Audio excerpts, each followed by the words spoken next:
만한 질문이에요. 그렇죠. 그러니까 이제 답변이 법적 조치를 예고하는 답변이었습니다. 네. 법적 조치를 한다고?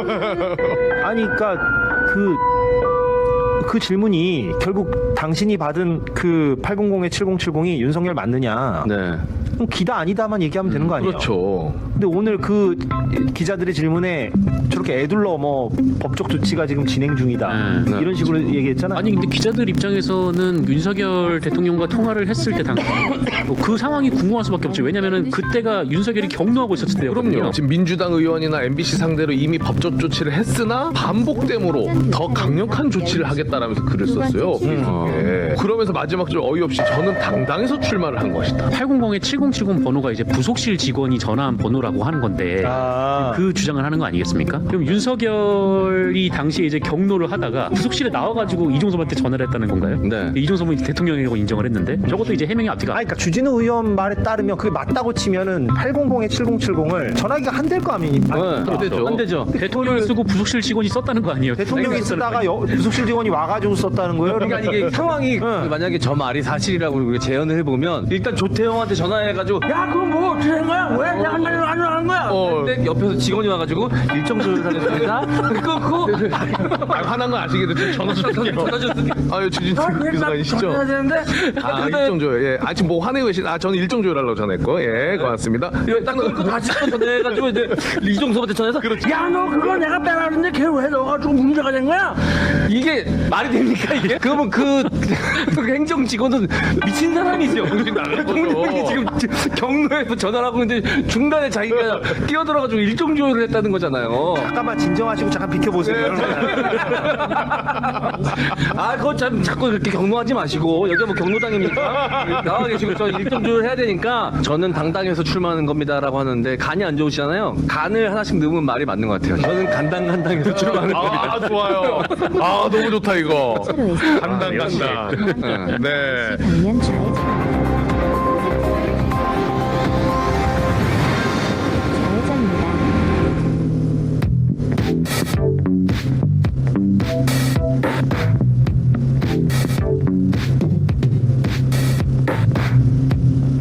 예, 여러분 안녕하십니까? 이재석의 경공특보입니다.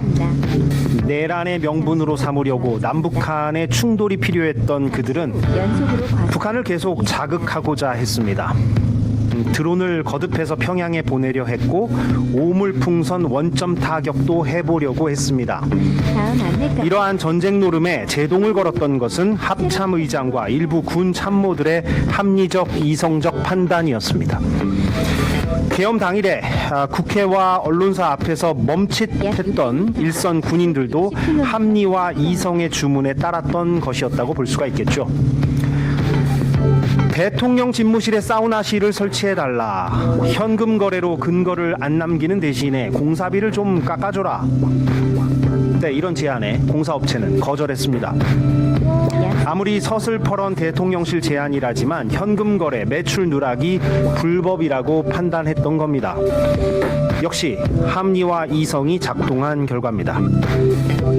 지금 얼마나 많은 곳에 전 정부가 심어놓은 비합리성, 폭력성이 여전히 뿌리 박혀 있겠습니까? 존재의의를 망각한 국가인권위원회가 대표적이겠고 휴가가 반려된 방통위원장도 있겠지요. 과속 방지턱이 있습니다. 그 비합리성의 뿌리들을 하나하나 뽑아내야 합니다. 이재석의 경공특보 시작하겠습니다. 약 300m 앞에서 2000 유면 방면 오른쪽 방면. 오른쪽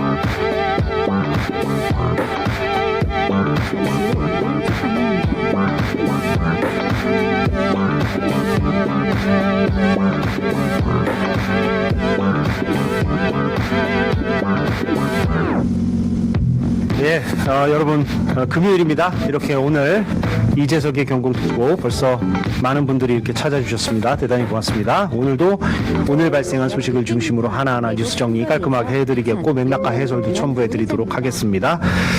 정말 덥죠. 예, 37도, 38도까지 지금 낮 최고 기온이 오른다고 하는 오늘, 내일, 모레 금토일 아주 살인적인 더위입니다. 댓글에도 정말 힘들다, 버티기가 어렵다 이런 말씀을 주시는 댓글이 정말 많이 달리고 있습니다. 가령 HJ DG 시속 리님은 8km 단속 구간입니다. 어제부터 아이들 데리고 펜션 잡고 휴가 보내고 있어요. 그런데 지쳐요. 쉬는 게 아닙니다. 근데 그 이유가 고등학생쯤 되면 친구랑 논다고 하는데 우리 애들은 왜 이럴까요? 불효자들입니다.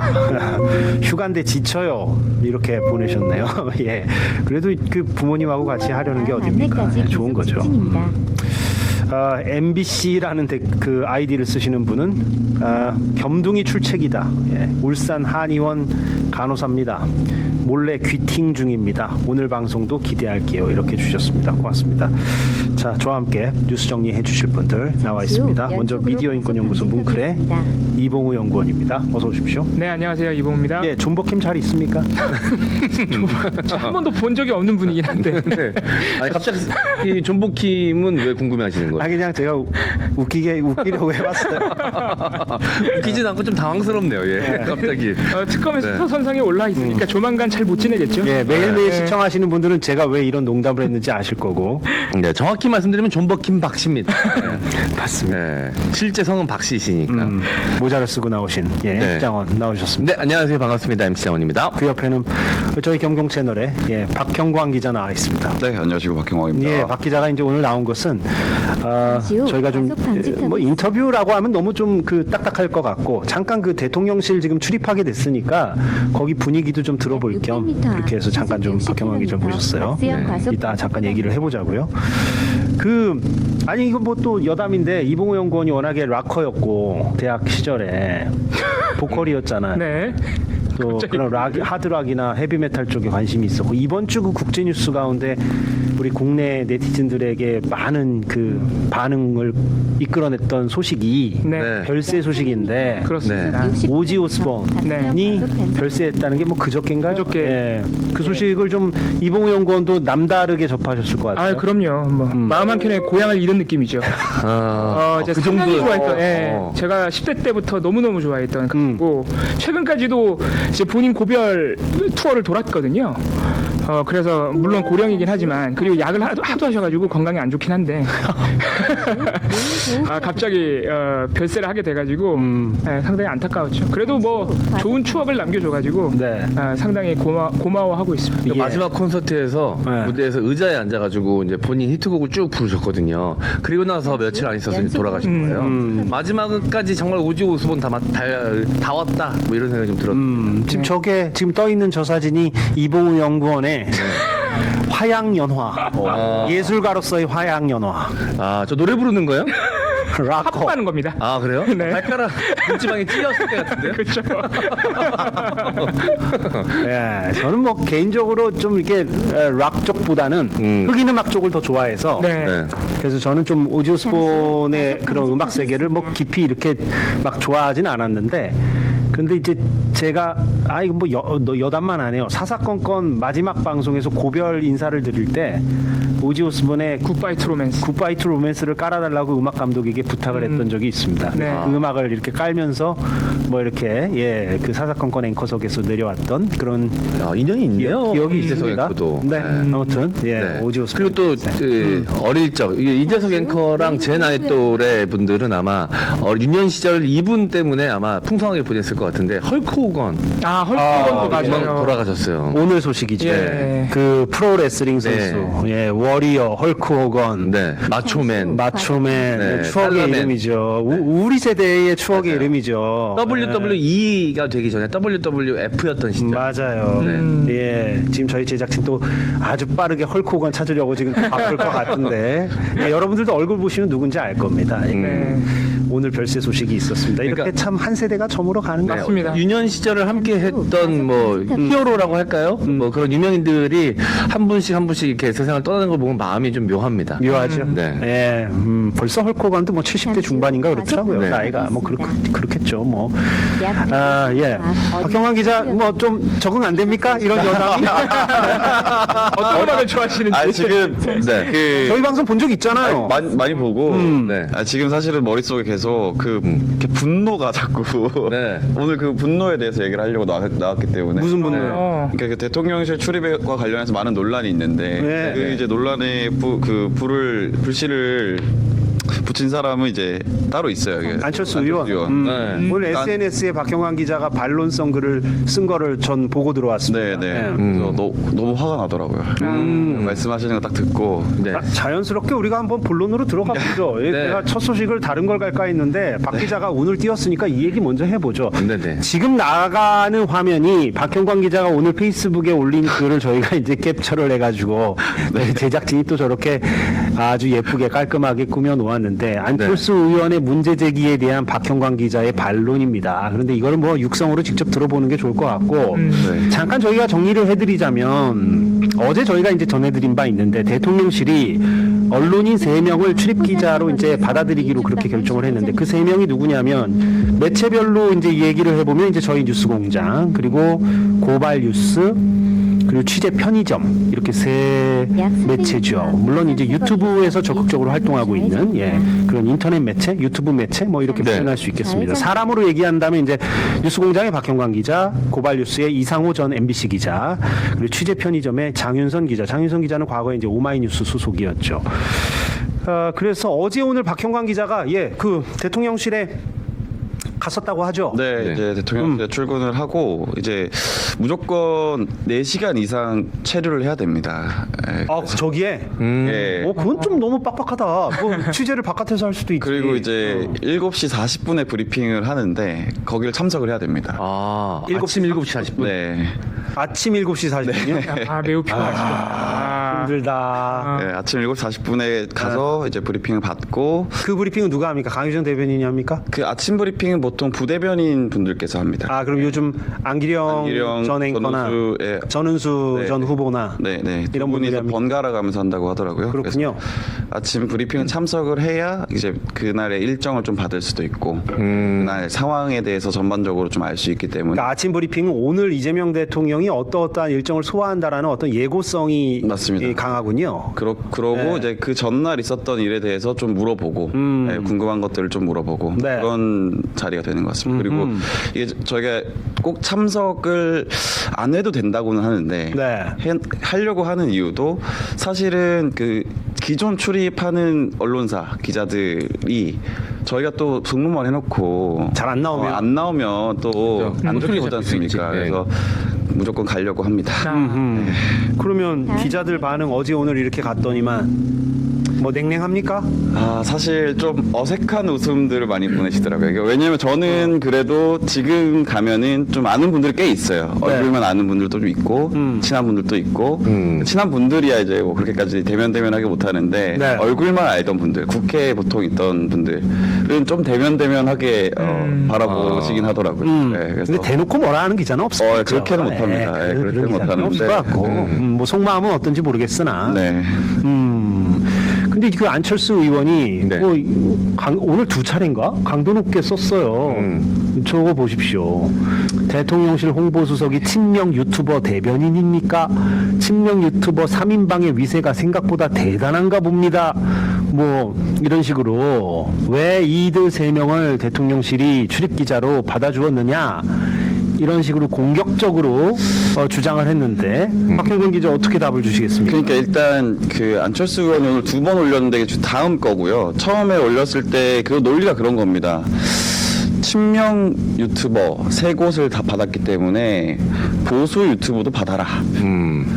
근데 이제 그 논리를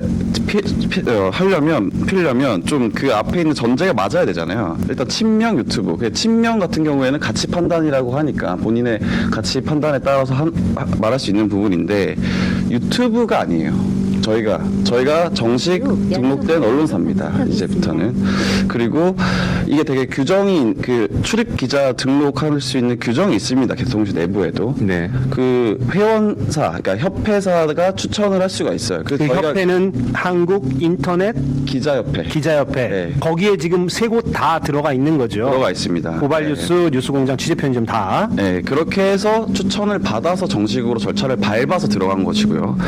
그래서 유튜브로 기자로 들어간 게 아닙니다. 저희는 언론으로 들어간 것이고, 그리고 뭐 저한테도 뭐 그게 저는 이게 기분이 나쁘더라고요. 저한테 유튜버다라고 말하는 건데, 이게 사실은 저는 그 유튜버 기자라고 보지 않는다라는 게 좀 화가 나더라고요. 왜냐하면 저는 명태균 게이트에 특종을 했었고, 그리고 2024년에 한국 기자협회에서 주는 한국 기자상을 받았단 말이죠. 그게 사실은 올해 가장 좋은 보도를 했던 기자한테 주는 상이거든요. 그렇기 때문에 그거를 저를 이제 기자라고 보지 않는다라고 하는 건 좀 곤란한 거 아니냐라는 생각도 들고, 그리고 안철수 의원님은 저랑 밥도 먹고 차도 먹고 많이 했는데 그때 기자님 하셨다가 왜 이제 와서는 이제 이렇게 유튜버 취급을 하시는지 좀 화가 나더라고요. 그리고 뭐 최근에도 제가 보도를 유튜브만 나와가지고 뭐 썰만 풀고 하는 게 아니라 실제 보도도 이어가고 있고, 무인기 관련해서도 북한에 김정은 관저에 무인기를 보냈다라는 보도도 했었고, 그리고 평양의 2번의 비행 이후에 남포로 비행을 했다라는 것도 보도를 했었고. 그러니까 사실은 이런 겁니다. 그 한국 인터넷 기자협회에 소속된 매체들이라는 게 일단 중요하고요. 네. 무엇보다 강조되어야 하는 거죠. 그러니까 맞습니다. 1인 개인 방송 이런 거랑 차원을 달리하기 때문에 한국 인터넷 기자협회에 이제 소속된 매체에서 대표자들을 이제 그쪽에 이제 보낸다 이렇게 이제 봐야 될 것 같고, 그리고 이제 박형원 기자 잘 얘기했는데 박형원 기자, 이상호 기자, 장윤선 기자 모두 경력이 꽤 있는 기자들이고, 이상호 기자나 장윤선 기자는 저보다 선배예요.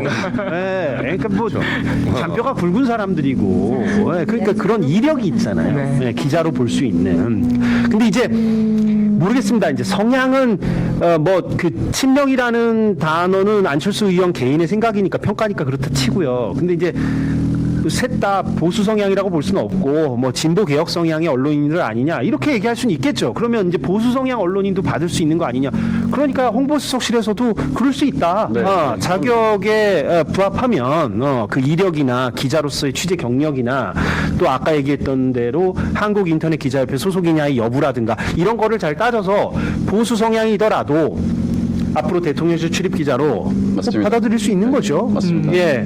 그리고 실제로 지난 정권에서는 언론인 총연합회라는 그 언론 단체가, 신생 단체가 생겼고, 거기서 추천한 10개사가 잠시 후 들어왔어요. 연속으로 계속 방지 네, 어떤 그런 내부 규정이 있어요. 사실은 내부 규정이 뭐냐면 그 기자가 국회 출입 2년 이상 그리고 정부 부처 출입 5년 이상을 해야 자격이 된다. 근데 그 자격이 안 되는 기자들도 들어왔단 말이죠. 네, 지난 정권에서는. 그래서 좀 살펴보니까 그 내부 기자단에서 반발을 하긴 했는데, 그게 사실 너네 자격이 안 돼가 아니라 이 새 매체를 받아줄 때 왜 우리랑 조금이라도 상의를 했으면 좋지 않겠냐. 그것에 대한 서운함, 그 절차적인 좀 정당성을 좀 더 지켰으면 어땠겠냐라는 얘기더라고요. 그러니까 기자단의 얘기는. 근데 저는 한편으로 좀 그렇게 생각을 합니다.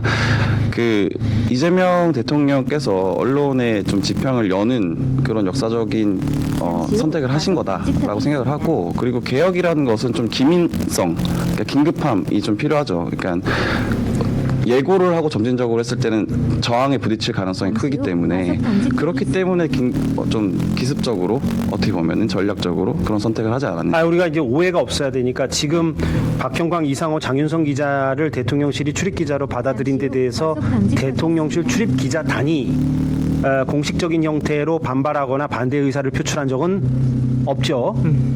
내부적으로. 예. 내부적으로, 그러니까 대통령실에 향해서 공식적으로는 반발을 했습니다. 공식적인 입장을 냈습니까? 네네네. 대통령실 출입 기자단이요? 그러니까 외부적으로 말고 예. 그 내부에. 홍보수석에게 네, 항의의 뜻을 간사가? 전달을 했고, 간사가 항의의 뜻을 네, 전달했어요. 그리고 제가 알기로는 오늘 그 간사단과 홍보수석이 만나서 좀 얘기를 한 걸로 알고 있습니다.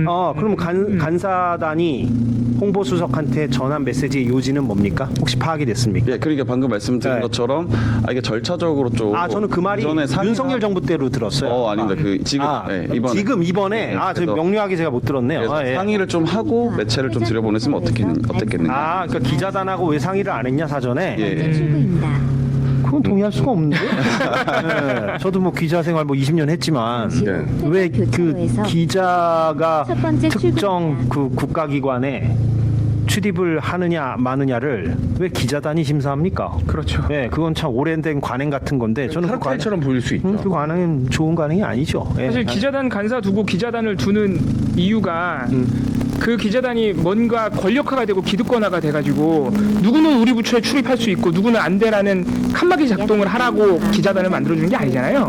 해당 부처랑 일정 조율 같은 거 하고 브리핑 몇 시에 할지 아니면 또 예를 들어서 그 해당 부처나 대통령실이 굉장히 기자들을 탄압하는 경우도 있잖아요. 갑자기 출입 금지를 시키거나 이럴 때 좀 집단 행동할 때 기자단이 나서주고 이렇게 하라고 있는 건데 사실 오랫동안 대통령실뿐만 아니고 많은 정부 부처에 특히 검찰 출입 기자, 법조 출입 기자단이 좀 권력화된 측면이 좀 있긴 있습니다. 기자단이 어떤 특정 기자를 받아줄지 말지 그 출입 기자단에 받아줄지 말지를 그 뭐 투표도 하고 결정하고 막 이런 관행이 있거든요. 여전히 있습니다. 있습니다. 특히 비수도권 지역에선 더 심하고요. 네. 말이 안 되는 겁니다. 그거는 기본적으로 어디든. 원래 그런 권한이 예. 어디에도 안 써 있죠. 그리고. 예, 왜 기자가 기자를 심사합니까? 웃긴 거죠, 그거는. 예, 그거는 반드시 없어져야 할 그런 악습입니다. 그래서 저는 그 안철수 의원이 뭐 친명 유튜버들에게 완장을 채워서 다른 기자들을 잡돌이한다. 하려는 의도다. 전 이게 너무 화가 나더라고요. 그러니까 방금도 말씀드린 것처럼 저는 다른 기자들한테 밉보이지 않기 위해서라도 7시 40분에 매일 가겠다라는 마음을 먹고 있는 정도로 예. 그리고 다른 기자들 만나면 인사하고 거의 90도로 인사합니다 요즘에. 그리고 뭐 그럴 필요까지 없어요. 잘 지내자라는 시그널을 계속 보내는데 근데 무슨 어떻게 기자가 기자를 잡조리를 합니까? 저는 막 말이 아니 안 되는 그리고 거죠. 잡돌이란 표현은 이제 안철수 의원이 말이 안 되는 얘기를 하는 거고 그 기자 대 기자로서 서로가 상호 비판은 또 할 수 있는 거예요. SNS를 통해서든 혹은 기사를 통해서든 어떤 보도 행태나 방향에 대해서 서로 건설적인 비판은 상호 간에 해야죠. 또 너무 그게 없거든요. 기자 사회는. 그러니까 그런 거를 하면 되는 거죠. 다만 이제 인신공격을 하거나 또 네티즌 분들이 또 좌표 찍기 해가지고 막 이렇게 특정인을 너무 막 그 과도하게 공격하나 그런 건 바람직하지 않지만 기자들끼리는 상호 비판, 상호 논평 같은 걸 서로 활성화해야죠. 예. 네. 뭐가 문제입니까? 대통령이 30일 대국민 기자회견 할 때도 언론 사이에 어떤 계급이나 이런 것 없이 계층 이런 거 없이 인터넷 매체도 부르고 다 불러서 추첨으로 진행을 했고 그때 당시 많은 사람들이 잘 알지 못하는 인터넷 매체 보수 성향의 인터넷 매체가 또 질문을 하기도 하고 그랬었어요. 네. 그때는 아무 말씀 없으셨잖아요, 다들. 그러니까. 그때 심지어 아시아 투데이라고 네. 문제적인 매체가 질문을 했죠. 네. 네. 그래서 그때 이미 사실은 다 뭐 질문도 하고 다 했죠. 네. 맞아요. 그때도 어떤 뭐 소위 말하는 레거시 미디어랑 인터넷 매체, 인터넷 언론 매체 구분두지 않았었거든요. 네. 이게 지금 갑자기 이런 모습을 대통령실에서 보인 게 아니라 대통령은 언론을 대할 때도 어떤 언론 사이에 기존 뉴미디어 언론과 기존 미디어 사이에 어떤 차별을 두지 않겠다라는 시그널을 계속해서 보내왔었습니다. 예. 일관성이 있어요. 예. 박명춘 평시민님은 뉴스공장 1호 기자 박형광 기자님 응원합니다. 박 기자님 회식비 좀 지원해주라고 이렇게 썼는데 끝으로 그 뭐 네. 대통령실 출입하면서 취재해보고 싶은 뭐 내용이나 방향 같은 거 있습니까? 포부나 이런 거 있습니까? 사실은 저는 이제 계속해서 탐사 취재를 하면서 또 대통령실도 출입을 할 텐데 네. 대통령실에서는 사실 저의 역할은 지금 당장 생각했을 때는 좀 팩트 체커와 예방주사 역할을 좀 해야 된다 생각을 해요. 그러니까 이재명 정부도 잘못하는 게 분명히 있을 테고 네. 그러면 사전에 조금 더 그것에 대한 문제점을 제기를 해서 일이 더 커지지 않게 하는 역할도 해야 될 것 같고 그리고 그 의도했든 의도하지 않았든 이재명 정부의 메시지가 잘못 전달되거나 그 내부 사정이 잘못 전달되는 것에 대해서 그것에 대해서 지켜보고 또 바로 잡는 역할을 좀 해야 될 것 같습니다. 팩트 체크 또 맥락 보도 이런 거에 좀 더 충실해 주시면 좋겠네요. 좋습니다. 박형광 기자랑은 여기까지 얘기를 하는 걸로 하고요. 그 박형광 기자가 퇴근을 해야 되니까 네. 아니 지금 그럼 출근 시간이 어떻게 되는 거예요? 6시, 7시 이전에 출근하실 거 아니에요? 7시 40분까지 가죠. 그 전까지 가죠. 그럼 그때부터 출근 시간인데 지금 꽤 오랜 시간 근무하고 계시네. 10시간 근무, 10시간 근무. 박형광 기자 일단 여기서 보내드리는 걸로 하고 뉴스 브리핑 이어가도록 하겠습니다. 아무튼 대통령실 출입하면서 예, 기사 풍성하게 많이 쓰시고 네. 또 너무 뭐 90도 인사할 필요는 없어요. 네. 예, 뭐 그냥 자연스럽게 하면 되죠. 네. 예. 근데 또 인간적으로 적응하기 위한 노력이시겠죠. 사람 사는 데가 또 그러니까. 아니 또 기자단이 젊은 기자셔가지고. 기자단이 어쨌든 간에 박경강 기자, 이상호 기자, 장윤성 기자 새로 왔다는 걸로 대통령실하고 어쨌든 또 뭔가 갈등 소지가 있었던 거니까 맞습니다. 눈치가 보이죠 또. 어쩔 수 없이 당사자로. 네. 예. 네. 그리고 당당하십시오들. 네. 알겠습니다. 예. 오늘 고맙습니다. 네, 고맙습니다. 예. 네.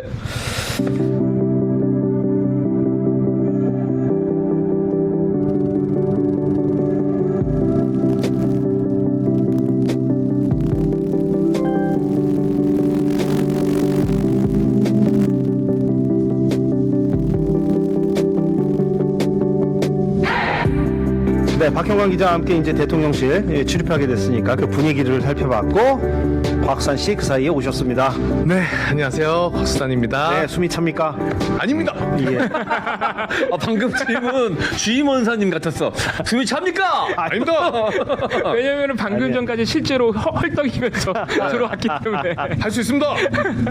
필수. 아니 방금 전까지 후배 기자님이 앉아 계시다가 이게 교체가 돼가지고 지금 정서를 앵커님이 바꾸시는데 시간이 좀 필요해요.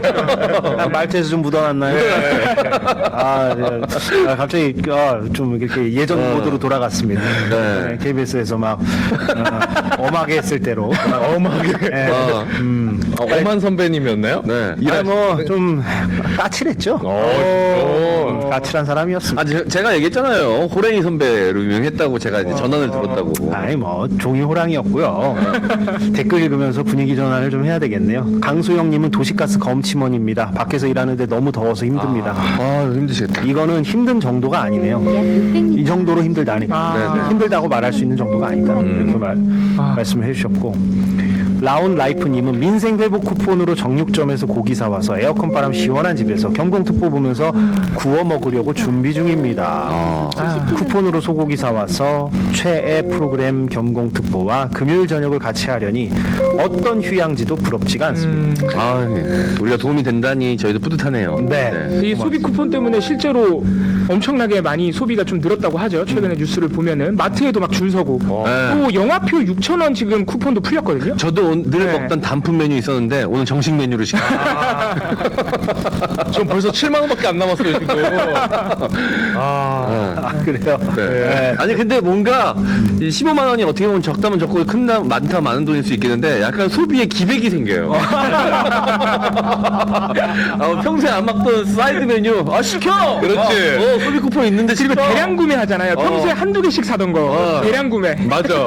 아, 소비 진작 효과가 있네요. 그러니까 이게 전시 경제 있는 것 같아요. 통계적으로 어떻게 나올지 모르겠는데. 네. 갈증 나는데 콜라도 하나 먹지 마.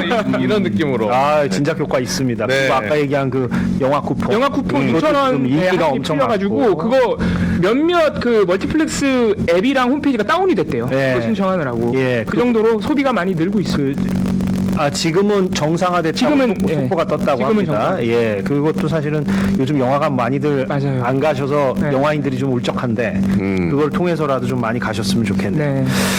자, 그러면 첫 번째 소식은 오늘 그 윤석열 씨를 상대로 시민들이 낸 손해배상 소송이 있었는데 맞아요. 네. 까맣게 잊고 있었어요 우리가. 네. 그런데 1심에서 시민들 손을 들어줬습니다. 네. 네. 오늘 서울중앙지방법원 민사단독 1부 이성복 부장판사가 이모 씨 등 시민 105명이 윤석열을 상대로 청구했던 예. 시민 1인당 10만 원씩 배상하려는 손해배상 청구 소송에서 원고 승소 판결을 내렸습니다. 예, 1심입니다. 네. 이게 그러니까 사실 우리가 현직 대통령이 쿠데타를 시도한 게 처음이라서 역사상 처음 있는 거죠. 이런 소송도. 당연히 승소 사례도 처음입니다. 이 불법 계엄과 시민들이 그로 인해 받을 정신적 피해, 정신적 고통 사이에 인과관계를 인정했어요. 네. 그러면서 오늘 판결에서 눈여겨볼 부분은 뭐 시민들이 불법 계엄으로 인해서 느꼈을 공포, 불안, 좌절감, 수치심 뭐 이런 것들을 이제 실질적인 손해로 인정한 것도 중요한데 그 원인을 이번 재판부 역시 12월 3일 비상계엄 선포는 실체적으로나 절차적으로나 모두 하자가 있는 위헌 위법적인 행위였기 때문에 네. 네, 다시 한번 계엄의 위헌 위법을 다시 한번 재확인하면서 그렇기 때문에 시민들이 이러한 좌절감과 수치심을 느꼈다. 그래서 위자료를 줘야 한다. 1인당 10만 원은 충분하다. 1인당 10만 원이거든요. 그 정도는 충분히 위자료로 주어야 한다라고. 그러니까 10만 원이 충분하다는 말을 오해하시면 안 되고 10만 원 정도는 당연히 줘야 한다라는 그런 차원의 판결입니다. 네, 그렇습니다. 그러니까 105명이 참여했으니까 10만 원을 예. 곱하면 얼마입니까? 1,050만 원? 1,050만 원? 네. 예, 이 정도 되는 건데 이제 아시다시피 이게 이제 1심이니까 이제 확정 판결까지는 이제 더 가야 될 것 같고 이 소송이 이렇게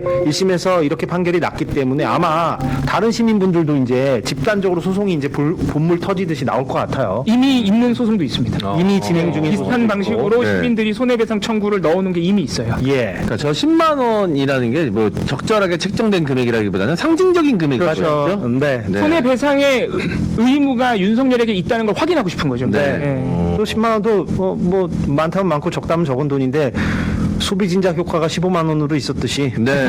꽤큰 돈일 수도 10만 있어요. 원으로 해서 유용한 돈. 예. 네, 저기 명단에 들어가 있지 않지만 맞아 내가 그때 느꼈던 스트레스와 그 공포를 누군가가 책임져야 하는 그 일이었다라는 거에 대해서 인지할 수 있잖아요. 예. 전 국민이. 정신건강 회복 쿠폰이네요. 그렇죠, 10만 원도. 그렇죠. 예. 맞습니다. 그 오늘 판결을 내린 이성복 부장판사가 정년 퇴임을 했대요 또. 마지막 판결이구나. 이게 마지막 판결이었어. 이걸 준비했네요 우리 제작진은 참 이거 네. 얘기 안 하고 들어왔는데 윤석열 상대 시민소송 승소 판결한 그 부장판사 이성복 판사 네. 이달 중으로 이제 정년 퇴임을 한다고 합니다. 그래서 아무튼 이 판결이 사실상 뭐 마지막 판결 같은 그러네요. 느낌도 있고 본인도 이렇게 어떤 상징적인 느낌을 가졌을 네. 수도 있고. 왜냐면 이달 퇴임이라면 지금 며칠 안 남은 거거든요. 그렇죠. 그러니까 마지막 판결이 네. 맞죠. 25일이니까. 네. 유종의 미를. 유종임이네요 진짜 네. 말 그대로. 문정배 재판관이 헌법재판소에서 마지막 판결이 윤석열 탄핵이었던 것처럼 예. 네. 명예로운 마지막 재판. 그러네요. 네. 네. 그렇습니다. 우리 시청자분들이 댓글로 3차 민생지원금이라고.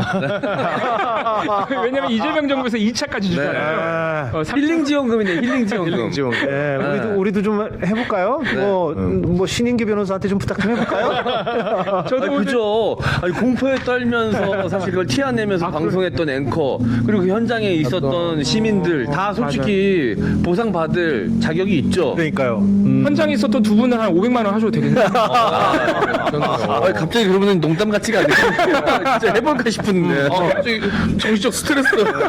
아직 회복이 안 돼요. 신인규 또는 김정한 변호사한테 한번 전화 한번 넣어보는 그러네요. 것도. 네. 그 영치금 없다고 칭얼칭얼대더니 봤더니 재산이 80억이 넘더만요. 일단 그러니까요. 밝혀진 것만 네. 그 외에 숨겨진 재산 더 많을 거라고 느껴지는데. 윤석열 씨 재산이 뭐 6억 원인가 그렇고 네. 나머지 이제 70여 원이 이제 김건희 재산이긴 한데 네. 어찌됐건 뭐 영치금 6억 원이 현금 자산일 거예요. 우리 윤석열 씨 제가 기억하기로 네. 예금이에요, 예금. 재산 공개됐을 네. 때 다 예금이에요. 윤석열은 100% 예금이고 네. 이번에 늘어난 게 그 대통령으로서의 월급입니다. 네. 그러니까 돈 있어요. 영치금 없다는 얘기가 도대체 무슨 말인지 모르겠습니다. 만약에 저거 무조건 이제 받을 수 있다라는 그런 판결이 계속해서 나온다 그러면은 많은 분들이 또 참여하실 거 아닙니까? 그렇죠. 제가 분명히 예상하는데 분명히 약 300m 윤 어게인 안쪽에서도 윤석열을 외치다가 아이 미자씨 어찌 그 신청했어? 근데 돼. 그쪽도 배신자가 나온다. 분명히 들어옵니다. 돈 준다 그러면. 예. 네. 근데 지난 그 소비 쿠폰 신청하는 현황을 보면 오히려 광주가 꼴찌예요. 그래요? 그리고 그 보수세가 강한 지역이 제일 빨리 강원도, 대구. 물론 신청하셔야 됩니다. 당연히 이게 신청해야 되는 거고. 잘못됐다는 게 전혀 아닙니다. MC 장원 말은. 그러니까 제가 말씀드리고 싶은 건 당연한 건데 그럼요. 그분들도 간절히 원하고 있었다라는 거죠. 예. 이게 그래서 정부가 좋은 정책을 해야 되는 이유죠. 좋은 정책을 하면 대통령이나 그 정권을 지지하지 않는 시민들도 호응한다. 예. 예. 아주 논평들이 오늘 아주 날카롭고 좋습니다. 근데 제가 지금 방송하면서 위에 모니터가 여러 개 있습니다. 저희 스튜디오에. 근데 지금 YTN도 제가 언뜻 이렇게 보고 있어요. 근데 지금 김용범 대통령실 정책실장이 브리핑을 하고 있습니다. 그래서 아까 장면인가요? 이게 녹화 장면인 것 같기도 하고. 아무튼 지금 저희 M장픽으로 넘어가기 위해서 제가 지금 이렇게 서론을 깔고 있는데 속보갑니다. 관세 협상이요. 네, 지금 일본은 엊그저께 이제 타결이 됐고 이제 우리인데 이게 사실은 가장 큰 뉴스인 것 같습니다. 요 지금 상황에서는. 예, 그래서 MC 장원이 일단은 네. 상황이 어떻게 흘러가는지 이제 정리를 해주실 텐데 네. 조금 전 들어온 그 브리핑에서 이 속보 내용을 잠깐 전달해드리면 위성락 안보실장 말은 관세 안보 패키지를 조정해서 계속 협상을 진행 중이다. 이건 뭐 원론적인 얘기입니다. 당연히 뭐 다 묶어가지고 지금 미국 쪽하고 협상을 진행하고 있고 트럼프가 예고한 시한은 8월 1일까지니까요. 물론 조금 연장될 수도 있고 모르겠습니다만 8월 1일까지면 뭐 지금 오늘이 며칠입니까? 25일. 25일이잖아요. 뭐 일주일밖에 안 남은 뭐 그런 상황이고. M장이 네. 이 부분 정리해 보겠습니다. 네. 네, 자 오늘 MC장 원픽 관세입니다. 자 트럼프가 연일 이 관세 관련해서 이 압력의 수위를 좀 높이고 있는 상황입니다. 이거는 사실 트럼프의 입장도 조금은 저희가 이제 짚어볼 필요가 있어요. 굉장히 지금 사면초가 상황이거든요. 앱스타인 리스트 때문에 이 부분에 대해서도 저희가 얘기를 했었나요 방송에서? 잘 안 했습니다. 저희가 국제뉴스를 좀 많이 못 다루잖아요. 예. 좀 굉장히 지금 사면초가인 상황이에요. 왜냐면 앱스타인 리스트에 그 민주당의 거물급 인사들이 포함되어 있다라는 음모론이 있었기 때문에 그거 관련해서 마가 세력들, 마가 세력의 주축인 미국 보수 기독교 세력은 당연히 이거를 밝혀내야 된다. 민주당의 거물급들이 거기 포함이 돼 있을 테니까 그거 공개해서 다 처벌해야 된다. 게다가 소아와 성착취 문제 같은 경우는 보수 기독교 세력에서는 굉장히 경계시하는 이슈이기 때문에 네. 이걸 반드시 밝혀내야 된다라고 했었고 트럼프도 당선되기 전에는 내가 대통령이 되면 이거 반드시 공개하겠다라고 주장했었던 내용인데 대통령 되고 나서 태도가 싹 바뀌었어요. 기자들이 관련해서 질문을 하기만 해도 왜 아직까지도 앱스타인 노래를 부르냐 뭐 이런 이야기를 하면서 굉장히 불편함을 드러내기도 하고 이러면서 그 핵심 지지층이었던 마가 세력들도 지금 트럼프에게 등을 돌리고 있는 상황이거든요. 예, 앱스타인은 성범죄자로 감옥에 갔다가 거기서 스스로 목숨을 끊은 사람이고요. 네. 앱스타인 리스트는 그가 말하자면은 그 미성년자 성매매를 중간에서 이제 알선해주는 사람 같은 그런 아주 나쁜 사람이었는데 네. 그 사람이 이제 관리하던 뭐 고객 리스트 같은 거. 장부 그렇죠. 앱스타인 리스트라고 하죠. 그래서 이거를 공개해야 한다라는 목소리가 뭐 보수 진보를 떠나서 사실은 뭐 당연히 네. 있을 수밖에 없죠. 미국 내에서. 근데 이거를 트럼프가 공개하겠다라고 예고했다가 M장 말대로 대통령 되고 나서 뭐 유야무야 되어가고 있는 판국에 네. 최근에 월스트리트 저널이 보도하기로는 트럼프 이름이 거기 있다. 있다. 네. 그렇게 보도를 해가지고 지금 뭐 난리가 난 거예요. 10억짜리 네. 고소를 했어요. 트럼프가. 네. 그래서 뭐 사면초가인다라는 거죠. 그 장부가 어디 있는지 소문으로만 아는 건가요? 아니 뭐 그게 갖고 있는 이제 사람이 있는 건가요? 검찰이 확보를 했다라는 보도인 거죠. 예, 네네네. 법무부 검찰이 미국. 네. 예. 미국 수사기관에서는 별거 없었다라고 이제 발표를 했는데 그것 때문에 이제 미국 특히 마가 세력 같은 경우는 그걸 믿을 수가 없다. 믿을 수 없다. 뭐 이렇게 하면서 지금 게다가 음모론까지 돌고 있는데 그 앱스타인이 있었던 그 감옥 안에 CCTV가 있었는데 사망하기 1분 전에 영상이 없어요. 그러니까 의도적으로 지운 것 아니냐. 그 사이에 어떤 뭐 타살이나 뭐 이런 것들이 있었던 건 아니냐라는 그러니까 음모론까지 막 올라오고. 앱스타인의 사망을 둘러싸고도 사실은 이런저런 뭐 그 논란은 있었습니다. 예, 근데 네네. 확인된 바는 없고. 그래서 이제 트럼프가 지금 잃어가고 있는 지지세를 다시 돌리려면 이 관세에서 좋은 성적을 거두는 것이 트럼프 입장에서. 는 가장 효과적인 방법이다라는 판단을 내리고 있다라는 분석이 좀 지배적입니다. 아, 좋은 배경 설명을 해줬습니다. 네, 요걸 좀 설명드리면 이해하시기가 좀 더 편할 것 같아요. 네. 트럼프가 상당히 마음이 급하다는 거죠. 급하다는 거죠. 예. 근데 그 타이밍에 우리도 지금 협상을 해야 되는 상황인 거예요. 그렇습니다. 그런데 일본은 이미 다 끝냈어. 끝냈어요. 근데 또 우리랑 일본이 좀 비교될 수밖에 없지 또. 없죠. 그냥 이 디테일한 상황이 다른데 그냥 표면적으로 비교하면 우리가 좀 못한 것처럼 보일 수도 있는 상황이거든요. 결과가 만약에 안 좋게 나오면. 안 좋게 나온다면 예. 그걸 좀 이해하시고 설명을 들으시면 더 이해가 빠르실 것 좋습니다. 같습니다. 전 세계를 상대로 관세 협박을 일삼고 있는 트럼프 대통령 현지 시각으로 24일 연방준비제도를 방문을 했습니다. 네. 이곳에서 일본의 상호 관세율 15%까지 낮춰줬다. 원래는 25%였는데 그들이 돈 낸다고 해서 내가 시원하게 깎아줬다. 자기 광고를 했다 이거죠. 네, 네, 내가 돈 뜯어냈다. 그래서 깎아준 거다. 다른 국가들도 돈 내면 인하하도록 허용할 것이다. 라고 이야기를 했습니다. 네. 자, 한마디로 미국에 투자한 만큼 관세는 깎아줄게. 그렇죠. 이겁니다. 간단합니다. 네. 자, 오늘 새벽 워싱턴에서 김정관 산업통상부 장관과 여한구 통상교섭본부장 미국 하워드 러트닉 상무장관이 참석한 무역 협상이 진행이 됐습니다. 그러니까 원래는 2+2로 하려고 했는데 사실상 네. 1+1이네요. 예. 네, 맞습니다. 하지만 역시 이견을 좁히지는 못했습니다. 네. 안중. 네. 정부는 2+2 협의에서 미국의 2천억 달러, 한화로 약 274조 원입니다. 자, 이 정도 규모의 투자 패키지를 제안하려던 것으로 예, 전해졌습니다. 확인된 건 아니고 전해졌다라는 지금 표현을 M장이 쓰고 있는데 이제 기자들도 취재를 할 거 아닙니까? 우리는 그럼 미국한테 얼만큼의 투자금을 제안을 하면서 그 관세율을 깎으려고 할 것인가? 예, 그와 관련해서 이제 기자들이 취재하기로는 2천억 달러 정도를 우리 정부가 생각하고 있는 게 아니냐 이런 거죠. 그러니까 소위 말하면 이제 백마진 백마진 달라는 거죠. 이게 삥 뜯는 거 삥. 삥. 관세는 관세고 관세 낮추려면 백마진을 줘라. 아, 이런 역할이 M장하고 박산 씨가 해줘서 저는 약간 통쾌한 면도 있어요. 제가 이제 이렇게 표현할 수는 없고 저는 이제 순화해서 트럼프가 지금 골목대장처럼 굴고 있습니다. 일방적이다. 네, 일방적이다. 저희는 이런 걸로는 느낌이 안 옵니다. 백마진 하면 이해가 딱 되실 것 같아요. 그렇죠. 그 깡패 같은 짓이에요. 그러니까 말 그대로 먼저 관세로 때려놓고 앞으로 안 때릴 테니까 내놔 이거잖아요. 돈 내놔 이거잖아요. 네. 자, 막무가 안 해죠, 막무가 안 해. 관세 깎아주는 척하면서 그 이상의 투자금을 빚을 뜯겠다. 백마진을 달라. 뭐 이런 겁니다. 말씀 끊어 죄송한데요. 오프 더 그리드님이 M장 개그맨인 줄 알았는데 똑똑하네. 뭐 이렇게 배경 설명 때문에. 잠깐만 이거 직업에 대한 선입견이 좀 있으시네요. 개그맨들 똑똑합니다. 그럼요. 오히려 더 똑똑해요. 네. 똑똑해야 웃깁니다. 그렇죠. 자, 일본이 이제 애초 계획했던 대미 투자 규모인 4천억 달러의 절반 정도 수준입니다. 네. 자, 일본 경제 규모가 사실 우리나라보다 큰 건 사실이에요. 네. 그 2배가 좀 넘는 맞습니다. 점을 고려해서 이렇게 책정을 한 겁니다. 자, 미국은 30개월 이상 소고기 수입하라고 이제 압박을 하고 있습니다. 지금 미국 소고기 수입하고 있는데요. 30개월 이하만 들어오고 있거든요. 네, 이것도 대한민국 국민들이 나서서 얻어낸 성과였어요. 아, 그럼요. 이명박 때, 네. 이명박 정부 때 촛불 시위의 어떤 성과 아니었습니까? 광우병 사태. 네, 나이 많은 소 같은 경우에는 인간이 먹었을 때 광우병을 유발할 수 있는 확률이 높기 때문에 네. 이거에 대해서 그때 기준을 정해놓은 것이었는데 이걸 풀라는 겁니다. 네.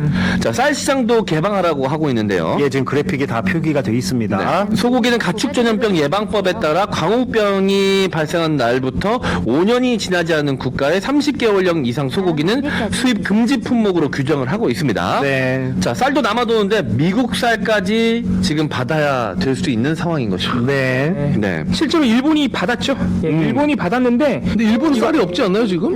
신호 일본은 지금 뭐 쌀 부족이 있고 그것도 있는데 이거를 너무 쌀 시장 개방에 대해서 또 너무 그 과도한 우려를 하면 안 되는 게 일본이 미국산 쌀 수입을 75% 늘리기로 했어요. 일본이 미국산 쌀 수입량을 더 받기로 했다. 조금 더 받기로 했다. 근데 그게 뭐냐면 우리나라랑 일본이랑 이 대부분의 특히 아시아 국가들이 이 해외 쌀 수입을 할 때 이 저율 관세 할당량이라는 걸 두고 있습니다. 우리나라도 마찬가지인데, 그러니까 예를 들어서 아마 우리가 미국산 쌀이 한 13만 톤까지인가 수입이 될 거예요. 그 10만 톤까지는 관세 5%. 관세를 붙이긴 붙입니다. 5%를 붙이고, 근데 그 할당량이 10만 톤을 넘어가면 300%. 그러니까 300%는 사실상 수입 안 하겠다는 얘기죠. 그렇죠. 이런 식으로 관세로 양의 할당량을 둬가지고 수입량을 조절하고 있어요. 네. 근데 일본도 똑같은 제도를 두고 있는데 이번에 미국산 수입을 75% 늘렸다는 게 그 미국한테 할당되어 있던 그 수입량을 늘려줬다는 겁니다. 네. 그건 아마 다른 나라를 줄였을 거예요. 왜냐하면 총 수입 할당량이 또 정해져 있거든요. 네. 그래서 이거 미국이 쌀 시장 개방하라고 해서 받으면, 물론 우리나라는 지금까지 알려진 바로는 쌀 시장 개방 자체를 테이블에 안 올리겠다는 입장인 걸로 일단 보도가 나오고 있긴 한데. 농업 보호 차원에서. 예, 농업 보호 차원에서. 왜냐하면 네. 다른 작물들도 협상이 충분히 가능합니다. 옥수수 이런 거.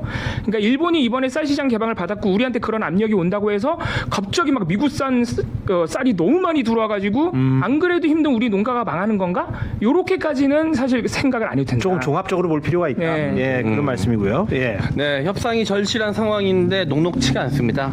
위성락 국가안보실장은 이제 관세 협상 카운터파트인 루비오 국가안보 보좌관의 얼굴도 못 보고 어제 오후 귀국을 했습니다. 자, 요것도 이제 전형적인 사실 트럼프 방식이거든요. 노쇼 전략. 예. 속된 말로 한번 하겠습니다. 양아치 전략이거든요. 양아치죠. 진짜 양아치입니다. 양아치. 그 의도적으로 사실 저러는 거죠. 그러니까요. 우리를 압박하고 솔직히 말하면 겁박하기 위해서. 네. 예. 자, 면담 직전에 트럼프가 루비오를 긴급 호출했다고 하면서 전단은 트럼프를 만나러 가야 된다. 그렇게 돼서 이제 만나지도 못하고 협상이 취소가 된 겁니다. 네. 누가 봐도 뻔하죠. 어떤 속내인지는. 네.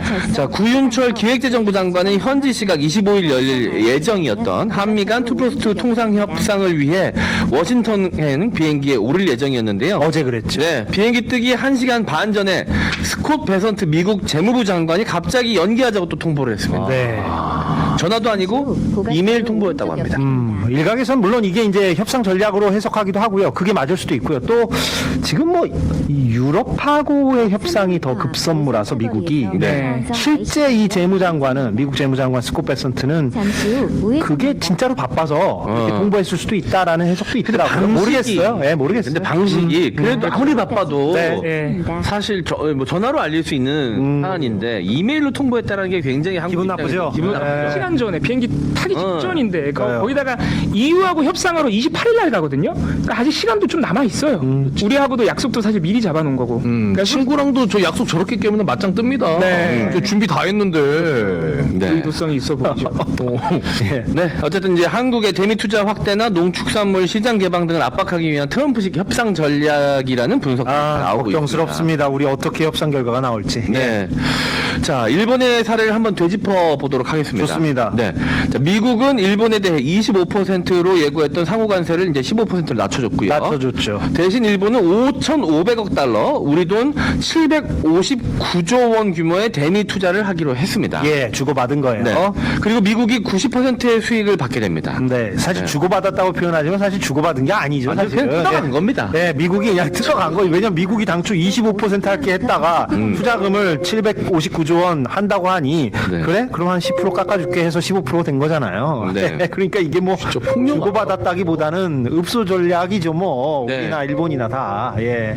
네, 자동차와 트럭, 쌀과 일부 농산물 시장도 개방을 했습니다. 네. 미국의 수건 사업인 알래스카 액화 천연가스 개발에도 합작 사업자로 참여를 하게. 네. 엄청 많이 양보한 거죠. 이거 말고도 미국산 무기도 1년에 30억 달러 더 사주기로 했습니다. 일본. 네. 그리고 미국 보잉사 100대, 항공기도 100대 사기로 하고 엄청나게 퍼준 거예요. 근데 일본은 이렇게 죄송합니다. 이렇게 털리고도 또 자국 가서는 관세 낮춘 걸로 또 홍보를 아이 하더라고요. 그렇죠. 이게 그리고 오늘 한겨레가 좀 물론 한겨레도 이게 왜냐면 미국, 일본 양국이 다 이게 사실 가장 큰 쟁점은 무려 759조 원이라고 하는 이 투자 펀드거든요. 대미 투자. 잠시 후 이게 액수가 너무 어마어마하잖아요. 우리나라 1년 예산보다 100조가 더 크니까 이거에 대해서 근데 양국 다 구체적으로 얘기 안 해주거든요. 예, 그것도 포인트죠. 예, 이게 뭐예요? 그래서 한겨레가 오늘 보도를 잘해줬는데 이게 그냥 언뜻 지금 미국 쪽에서 막 트럼프가 SNS에서 쓰고 이런 거 보면은 일본으로서는 말도 안 되는 일을 당했다는 거예요. 투자 펀드에서 발생하는 이익의 90%를 미국이 가져간다고. 그러니까 투자를 760조를 하면 어림수로 얘기할게요. 760조를 하면 이번 건 말은 거기서 이제 수익이 발생할 거 아닙니까? 그 수익의 90%를 또 미국에다가 또 가져간대요. 또 줘야 된다. 뭐 이거예요. 그러니까 네. 그럼 일본 입장에서는 도대체 그 투자를 투자가 아니라 말이 안 되죠. 말이 사실 투자라고 할 수가 없는 거죠. 네, 네. 사실 투자라고 한다면 미국도 이익을 보지만 일본도 사실 봐야 되는 겁니다. 그렇죠. 일본이 심지어 투자자니까. 그리고 또 뭐 일본이 대미 투자를 하는 거니까 보통 우리가 생각하면 잠시 이제 후 일본의 기업이 미국 현지에 가서 뭔가 사업을 벌여서 그런 거에다 이제 투자를 일본 정부가 해주고 뭐 이런 방식을 생각하잖아요. 그런데 이 일본이 한 대미 투자 펀드 759조가 무조건 뭐 일본 기업이 수혜를 받는 게 아니다. 뭐 이런 것도 지금 미국 쪽에서 막 흘려요. 네. 근데 한겨레가 오늘 보도를 해준 거 그 말이 안 된다는 거예요. 그래서 이 구체성과 실질성을 봐야 되는데 759조라는 어마어마한 규모의 이 액수 안에는 가만 보면 일본 정부의 대출, 심지어는 대출에 대한 보증, 그리고 일본 정부의 출자까지 포함되어 있다는 거예요. 네. 이렇게 되면 아마 상당 부분은 실제로 돈을 내는 게 아닐 거다. 그리고 이게 기한도 없답니다. 네. 760조를 언제 어느 순간에 만들어야 된다고 이렇게 딱 약속을 해놔야 이게 투자라는 게 네. 그렇잖아요. 딱 발생을 하는 거잖아요, 돈이. 네. 근데 그것도 없는 거예요. 그러니까 언제 어떻게 그 760조를 실제 투자한다는 부분이 구체적으로 나와 있지 않기 때문에 좀 가봐야 한다. 그렇습니다. 네, 근데 어찌됐건 트럼프는 트럼프대로 광고하고 선전하고 그렇죠. 일본 이시바는 이시바대로 우리가 그래도 이 정도 따냈어 이렇게 네. 각자가 또 주장하는 맞습니다. 거죠. 일부러 네. 액수를 좀 뻥튀기 해가지고 양쪽 다 그러니까 트럼프는 미국 가서 이거 봐, 내가 700조 받았어. 일본은 일본 나름대로 저 700조 사실 별거 아니야. 우리 관세 인하에 왔어. 이런 식으로 서로 윈윈하는 그러니까요. 좀 이거 결과가 아니거든요. 에프타인 리스트가 뭐가 중요하니? 760조를 벌어왔는데 그렇죠. 760조 에프타인 리스트가 중요해? 지금 이 얘기가 하고 싶은 거예요. 그렇죠, 그렇죠. 네. 자, 백악관에서 공개한 미일 관세 협상 사진 이게 화제가 됐습니다. 자, 이게 전형적인 트럼프 방식이에요. 자, 이 패널에 투자 규모 4천억 달러라고 적혀 있는데 트럼프가 펜으로 쭉쭉 긋더니 5천억 달러로 고쳤었습니다. 예, 400B라고 돼 있잖아요. 이제 네. 빌리언을 빌리언. 얘기하겠죠. 그러니까 10억 빼고 네. 1000억이죠. 예, 4천억 불, 예, 4천억 네. 달러인데 그거를 쓱쓱 지우고 5천억 달러로 트럼프가 고쳐버렸어요. 야, 나 이게 맞는 것 같아. 그냥 현장에서. 그것도 국가관 관세 협정 자리에서 지가 그냥 마음대로 그냥 찍찍 긋고 쓰면 그게 기준이 된다는 거예요. 저런 식으로 이제 파워맨 나는 내가 여기서 주도권을 갖고 있는 건 나야. 이런 식으로 이제 보여주려고 저렇게 막 연출을 했을 거라고 보여집니다. 예. 전형적인 트럼프의 방식이죠. 네. 자, 관세를 1%포인트 내릴 때마다 보상을 요구하고 즉석에서 대미 투자금 액수를 확 올려버리는 등 더 많은 양보를 집요하게 압박을 했다고 합니다. 이게 무슨 말이냐면 예를 들면 뭐 25였잖아요. 자, 24. 자, 하나 내려봐. 뭐 해줄 거야, 일본? 딸 내놔. 뭐라 얘기하면 그래 좋았어. 그러면 자, 23 가자. 23 갈 테니까 뭐 더 줄 수 있어. 뭐 이런 식으로 했다는 거예요. 대통령이. 예. 그 10번을 더 요구했다는 거죠. 지금 10%를 내렸으니까 25에서 15로. 뭐 그런 식으로 하나하나 그런 식으로 대화를 나눴다는 얘기입니다. 트럼프가 네. 나 이거 됐고 비행기 안 필요해? 그렇죠, 그렇죠. 보잉 거 어때? 무기 안 필요해? 무기 안 필요해. 너네 쌀 없다며? 쌀 가져가야지 쌀. 오케이 하나 더 내려간다. 그 일본 관료가 하이 막 이렇게 얘기하면서 뭐 이런.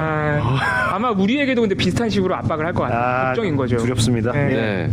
자, 일본은 미국 최고 동맹으로 꼽힙니다. 네. 트럼프가 그런 일본의 약탈적 관세를 부과하고 강제 투자를 이제 끌어낸 것인데요. 그렇습니다. 대통령실은 오후 3시부터 비서실장 주재로 통상 대책회의를 진행을 했습니다. 김용범 정책실장과 구윤철 경제부총리 그리고 위성락 안보실장 등이 참석을 했고요. 한미 협상 진행 상황과 향후 방향성을 논의했다고 그 합니다. 결과를 아까 아마 브리핑을 네. 한 것 같아요. 우리 방송 진행 중에 이제 나왔던 그 영상이 바로 이 회의 결과를 기자들에게 설명한 것이 아닌가 싶습니다. 네. 네. 자, 어제자 한결의 사설로 마무리해 보겠습니다. 자, 이럴 때일수록 집요하고 끈질기게 협상해야 한다. 맞는 말인데요. 쉽진 않죠. 네, 그러니까. 아니 우리가 캐나다나 중국처럼 그런가 또 어떤 사람입니까? 그러니까요. 우리가 중국이나 캐나다처럼 경제 규모도 크고 좀 이렇게 미국하고 맞서볼 수 있는 나라도 아니고 네. 우리 거기다가 수출로 먹고 사는 나라잖아요. 네. 그렇기 때문에 이게 관세 떨어뜨리는 게 목표이기 때문에 그러니까 우리도 뭐 어려운 비슷하게 뭐 한 15% 이렇게 일본하고 비슷하게 하여튼 따내는 게 현실적인 목표죠 뭐. 네. 그리고 이제 최대한 투자금 규모는 좀 줄여야 되는데 네. 그게 얼마나 달성될지 모르겠네요. 또 방위비 분담금 얘기도 분명히 할 테고. 그렇죠. 네, 네. 그것도 사실은 일본하고 지금까지 나온 일본과 미국의 협상 결과를 보면 사실 일본한테도 방위비 인상 요구해왔었거든요. 네, 주일미군이 있으니까요. 예, 근데 이번에 쏙 들어갔어요. 지금 협상 결과에도 보면은 미국산 무기 더 사주는 걸로 대신한 것 같죠. 그리고 한국과의 협상 과정에서도 지금 방위비 분담금 얘기가 쏙 들어갔습니다. 그런데 오늘, 그러니까 한국과의 협상 시기가 이제 다가오니까 갑자기 또 미국이 얘기를 꺼내요. 예. 그러니까 지금 전방위적으로 우리를 압박하는 게 오늘 갑자기 그동안 얘기를 안 하다가 미국 국무부에서 한국과의 동맹, 주한미군의 역할을 이 동맹 현대화를 위해서 이제 바꿔야 된다. 이제 우리는 북한만 막는 게 아니라 이 태평양 지역에서 모든 적대 세력하고 함께 싸워야 되기 때문에 동맹을 현대화해야 된다. 따라서 한국이 방위비를 올려야 된다. 이게 오늘 미국 국무부에서 나왔어요. 예. 그러니까 이거를 아마 실제로 올리자는 거는 아마 근데 현실적으로 어렵죠. 작년에 이미 협정 타결을 했기 때문에. 그렇죠, 맞아요. 네. 맞아. 그런데 아마 이런 것들을 계속 메시지를 흘리면서 압박을 하겠죠. 우리한테 조금 더 많은 것을 뜯어내기 위해서. 네. 또 우리 협상 결과가 아무튼 조만간 나오면 또 그거 가지고 이제 국내 언론에서도 막 이런저런 또 분석 기사나 논평 기사를 쏟아낼 텐데 뭐 예를 들면은 일본보다 조금 좀 덜 따낸 부분이라든가 더 많이 내준 부분이 있으면 또 그 특정 언론사들은 또 어마어마하게 또 현 정부의 어떤 협상 결과에 대해서 얘기를 할 것이고 분명히 그게 예상이 돼요. 그렇죠? 네. 아마 뭐 보수 언론을 중심으로 국민의힘도 그렇고. 국민의힘 벌써 신났잖아요. 어제 구윤철 장관 못 간 거 보고 2+2 회담 선된 거 보고 문전박대 당했다고. 예. 무능 외교라고 벌써 난리치고 있죠. 사실 우리 입장에서는 그건 그냥 눈 뜨고 당할 수밖에 없는 네. 시기거든요. 네. 아, 이 어떻게 특수능력을 부과한 스파이 조직을 만들어가지고 에프타인 리스트를 훔쳐와야 되나? 근데 어떤 내란 혐의로 잡혀 있는 군인들한테 야 구해오면 형량 줄여줄게. 그 월스트리트 저널이 네. 이제 특종 보도를 하고 있는데 그 월스트리트 저널의 그 사주가 발행이네. 머독이잖아요. 머독. 네, 유명한. 자, 트럼프랑도 원래 친했습니다. 그 머독은 지금 나이가 거의 뭐 90살쯤 됐을래나? 80이 넘었을래나? 근데 10살이 넘었다고 들은 거. 예, 그 뭐 미국 그 언론사 여러 개를 이제 갖고 있는 그 뭐 언론계의 대부 같은 사람인데 매우 보수 성향이 강하고요. 트럼프랑도 가까운 사이로 알려져 있고 보수 성향이 강한 사람이니까. 그런데 제가 최근 기사를 보니까 백악관 쪽에서 당연히 저런 보도 불편한 보도를 하니까 월스트리트 저널에 그러니까 머독을 통해서 네. 압박이 들어갔을 거 아닙니까? 네. 이런 보도 하지 마라 그만해라 이런 네, 식으로. 네. 근데 머독이 거절했다는 거 아닙니까? 네. 그러니까 무슨 얘기냐면 미국 그 언론사 사주는 아무리 보수 성향이 강해도 이런 특종, 네. 단도 이런 거는 또 양보 없다. 또 이런 지점이 또 있는 거예요. 네. 그들의 어떤 직업 윤리랄까? 근데 인간적인 친분 관계도 있었는데. 네, 상업 윤리일 수도 있어요. 특종이나 난독을 해야 또 그만큼 더 팔리는 거니까 상업 윤리일 수도 있지만 뭐 직업 윤리, 언론 윤리라고 얘기할 수도 네. 있는 거고. 그래서 뭐 여기까지 얘기하면 제가 좀 오버인데 얘기하죠. 그래도 뭐 그 홍석현 전 회장이 네. 그 JTBC 국정농단 보도 때 네. 박근혜 정부로부터 그렇게 압박이 들어왔다는 거 아닙니까? 근데 본인 선에서 이제 다 커트를 했다는 거 아니에요? 네. 홍석현 회장이. 그러면서 나중에 사후에 인터뷰할 때 그건 내가 받아들일 수 없었다. 그것도 이제 상업윤리와 직업윤리가 이제 혼재된 것이지만 네. 아무튼 예, 뭐 제가 뭐 홍석현 회장 뭐 좋게 얘기하는 스타일은 아닌데 그때 그거는 멋있었죠. 예. 그때 선택은 맞는 평가할 줄 선택이었고 알았죠. 멋있는 선택이었죠, 네, 사실. 네. 네. 뭐 그거만 보고 판단했을 때는. 예, 그렇습니다. 네. 뭐 홍석현 전 회장이 전 회장이죠. 현 회장은 아니죠. 예, 지금은 아닐 겁니다. 아무튼 그 국정농단 보도와 관련해서는 굉장히 뭐 평가해줄 만한 그런 부분이 있었고, 네. 예, 잠시 후 뭐, 네. 우회전입니다. 그 또 다른 부분에서는 또 비판할 부분도 있고 이런 거니까요. 네. 그렇습니다. 예, 예, 끝났죠. 예, 하여튼, 예, 잘 들었습니다. 예. 제가 좀 이렇게 순간 집중을 못했네요. 예, 댓글 잠깐 볼까요? 다음 안내까지 계속 직진입니다. 알라치님은 부산 사람입니다. 새로운 경로로 며칠 전에 안내합니다. 국밥집에서 밥 먹고 있는데 나이가 지긋이 있으신 분이 제 나이가 50입니다. 그러니까 나이가 지긋이 있으신 분이 저보다 이 방송을 보고 이어폰을 꽂고 이 방송을 보는 걸 봤대요. 그래서 정말 깜짝 놀랐다고 예, 댓글을 주셨고요. 김윤정님은 저는 정수기 방문 점검원입니다. 오늘 너무